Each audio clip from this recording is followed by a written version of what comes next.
DJ Holy Vogue. Yo! You're locked into Point 5 Creative Studios, where Africa's stories aren't just told, they're produced. News, politics, entertainment, films that move the continent. We bring the truth, the fire, the creativity. Your world, powered by African storytelling. Point 5 Creative Studios. Point 5 Creative Studios. Point 5 Creative Studios. Point 5 Creative Studios. Point 5 Creative Studios.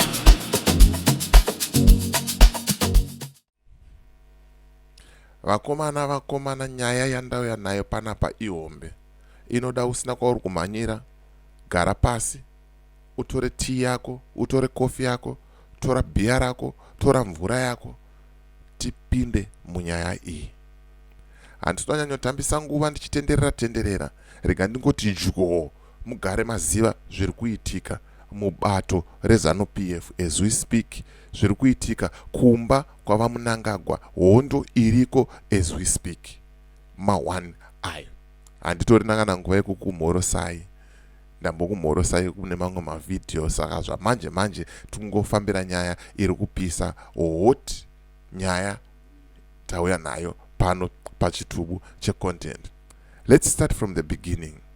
2017 vaMunangagwa vakapinda pachigaro, vabatsirwa naGeneral Chiwenga. Hanzi they had a gentleman's agreement kuti iwo uchamhanya 2 terms, that's 10 years. Ini ndo mhanya 2 terms, that's 10 years also. Vamweta sei tozosira vamwe chitanda vopinda zvavo. But hanzi vaMunangagwa vanravira, vanombora, vakanzwa kunaka kwechigaro. Vakati ndingabverera apa pa 10 years apa. Ndakutongoda kusvika 2030. Zvino hazvisina kugara zvakanaka naChiwenga gudo guru. Pakatanga kuita mutauro, pakatanga kuita kakunetsana, kakatanga kuita makakatwana pakati pavo vari vaviri. But Chiwenga haana kumboenda public. Aingoramba akanyarara, achitaura zvake mashoko, achiramba corruption. Achiti corruption hatidi. Zvaizongotishamisa kuti but maakuona corruption nhasi mukuru, but maimbowe musystem kubva kure kwesoko. Iyo inyaya yeumwe musiyo. Zvanhasi tikuda kumbofumura, tikuda kumbokuratidzai nyaya yacho mafambiro airi kuita. 2024 akasvika pakupera. Vana vakasungwa, including Traore.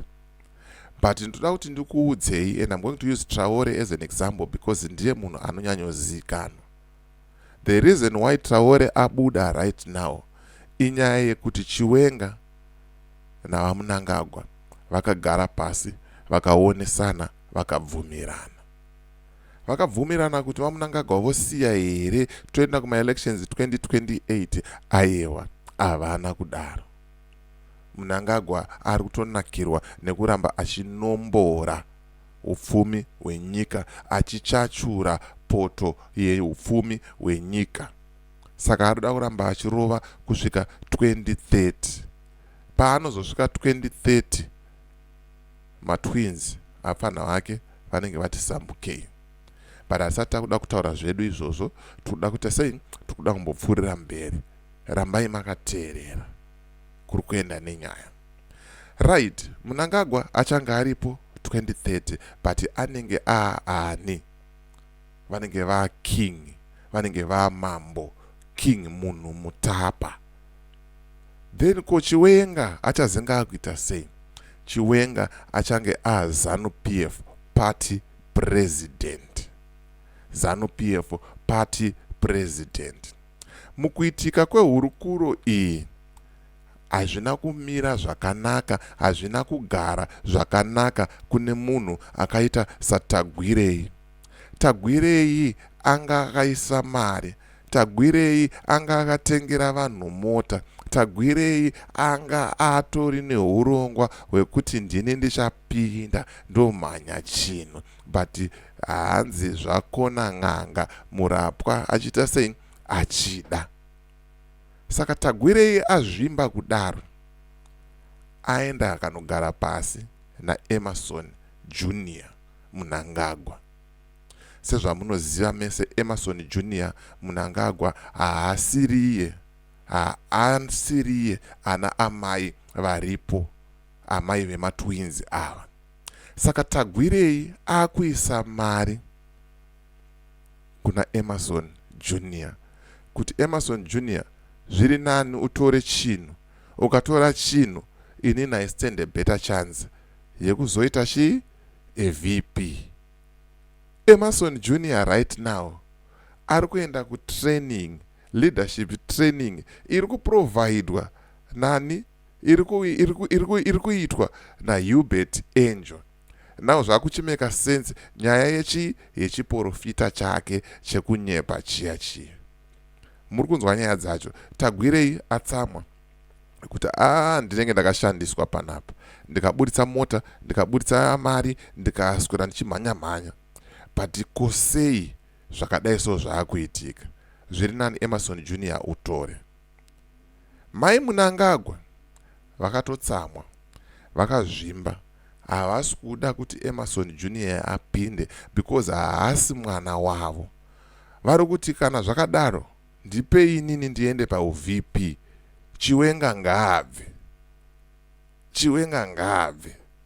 Vari kupisa kana kuti ngatimirei matwins apinde, kana one wematwins aite sei apinde, nekuti ndo vana vavo. Ndakuudza kuti nyaya yacho kune makakatwanwa, kune kudhonzerana kwakanyanya ikoko kuZanu-PF. So Tungwarara ari kusaidirani ramai Mnangagwa. Ndosaka muri kumuona akaataka Hubert Angel. Hubert Angel, Tagwirei, Emerson Jr. vari kusaidi kwavo, vari kuchimhanya mumhanyiro wavo. Tungwarara namai Mnangagwa vari kusaidi kwavo, vari kuchimhanya. Saka amai vari kuti zviri nani nditore over. Todzoka futi pana Hubert Angel. Hubert Angel akadya chimoko, ndakamboita nyaya iyoyi, akadya chimoko chani J Israel. J Israel ari kupopota. J Israel achipopota kudaro pamusoro paHubert Angel.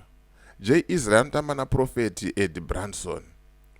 Profeti Ed Branson ihanzvadzi yamai Mnangagwa. Zvinhu zvacho soka ndopaunoona kuti hapana. Saka pane magroups veuko neuko, but vese vari muZanu-PF. Ndati ndingotaura zvinhu izvi, ndikupei nyaya iyi munzwisise. Mukaona vanhu vachitukana, mukaona vanhu vachinetsana, ndo nyaya yacho. Superman wanzira very soon anogona kupfudzwa kana kuti anogona kusungwa. Why? Because mashoko aakataura kuti Wicknell Chivayo magetsi haufa. Mari yemagetsi yakadyiwa navaMnangagwa. Same applies nemari yepresidential goat scheme, iproject yavaMnangagwa. Ndosaka muri kuona Wicknell haasungwe, haakwanise kusungika simply because vane humwe chete navaMnangagwa. He was just used as a front, but muridzi weproject akarowa mari yemagetsi right now is vaMnangagwa. Nyaya dzacho dziri kupisa, nyaya dzacho ma1